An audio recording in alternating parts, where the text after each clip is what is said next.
Hi guys, ஒரு விஷயத்தை நான் இன்றைக்கி உங்ககிட்ட ஷேர் பண்ணிக்க போகிறேன். அது என்ன விஷயம் அப்படின்னு பார்த்தீங்கன்னா, இப்போ ரீசெண்ட் டைமாக விசா வந்து ஓப்பன் ஆயிடுச்சு சவுதி அரேபியாவுக்கு. அதனால் எனக்கு வந்து நிறைய மெசேஜ் வந்திருக்கிறது என்ன அப்படின்னு பார்த்தீங்கன்னா, நான் இன்னும் ஒரு 10 நாள் 20 நாள் வந்து சவுதி அரேபியா வந்துடுவேன். இன்கேஸ் அங்கே வந்துட்டோம்னா எனக்கு ஏதாவது ஒரு டவுட் ஏதாவது ஹெல்ப்னா மெசேஜ் பண்ணால் ரிப்ளை பண்ணுங்கள் ப்ரோ, கொஞ்சம் ஹெல்ப் பண்ணுங்கள் ப்ரோ அப்படின்னா நிறைய பேர் கேட்குறாங்க.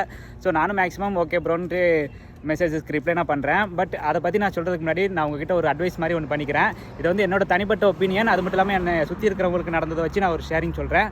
ஸோ புதுசாக வர்றவங்க இதை கேட்டுக்கோங்க. இப்போ புதுசாக நீங்கள் வேலைக்கு வரீங்க அப்படின்னா நம்ம மொழி மக்கள் நிறைய பேர் இங்கே இருக்க தான் செய்கிறாங்க, இல்லைன்னா இல்லை. பட் நீங்கள் வந்து ஹெல்ப்னு அவங்ககிட்ட எதிர்பார்த்துறாதீங்க. என்ன காரணம் அப்படின்னு பார்த்தீங்கன்னா, அவங்க ஊரில் இருந்த மைண்ட் செட் வேறையாக இருக்கும். ஆனால் இங்கே வந்ததுக்கப்புறம் இங்கே இருக்கிற மைண்ட் செட் வேறு மாதிரி இருக்கும். அதாவது ரொம்ப சுயநலமாக தான் இருப்பாங்க, ரொம்ப செல்ஃபிஷாக தான் இருப்பாங்க.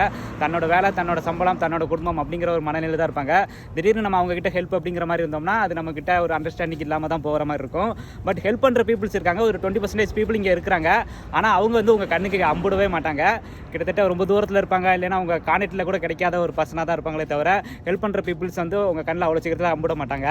ஸோ இதெல்லாம் இன்க்ளூடிங் நான் என்னையும் சேர்த்து சொல்லிக்கிறேன். ஏன்னா நானும் சில டைம் அப்படி தான் இருப்பேன். ஏன்னா எனக்கும் தனிப்பட்ட வேலைகள் இருக்குது, எனக்கும் தனிப்பட்ட ரெஸ்பான்சிபிலிட்டி நிறையவே இருக்குது. அதனால் வந்து நான் எந்த ஹெல்ப்பும் அவ்வளோவான பண்ணிக்கிறதுக்காக விரும்பவும் மாட்டேன். ஸோ அதனால தான் சொல்கிறேன். தென் இன்னொன்று சொல்லிக்கிறேன், நீங்கள் வந்து வேலைக்கு வாரீங்க அப்படின்னா நீங்கள் வந்து உங்கள் ஒர்க்கை கான்சன்ட்ரேட் பண்ணி ஏர்ன் பண்ணுறதுக்கு மட்டும் வழியை பாருங்கள். தேவையில்லாத விஷயங்களை இது பண்ணிவிட்டு நம்ம தப்பு மாட்டிக்கிட்டோம், நம்மளை யாராவது ஹெல்ப் பண்ணுவாங்க, நம்ம மொழி ஹெல்ப் பண்ணுவாங்க அப்படிங்கிறத மட்டும் எதிர்பார்க்காதீங்க. தென் மேக்ஸிமம் ஒரு மொழிக்காரங்க நம்மளுக்கு ஹெல்ப் பண்ணுவாங்க அப்படிங்கிறத மட்டும் எதிர்பார்க்காதீங்க. மற்ற மொழிக்காரங்கள்ட்டையும் பேசி பழகுங்க. அப்போ தான் உங்களுக்கு நிறைய நாலேஜ் வரும், நிறைய அனுபவங்கள் கிடைக்கும்.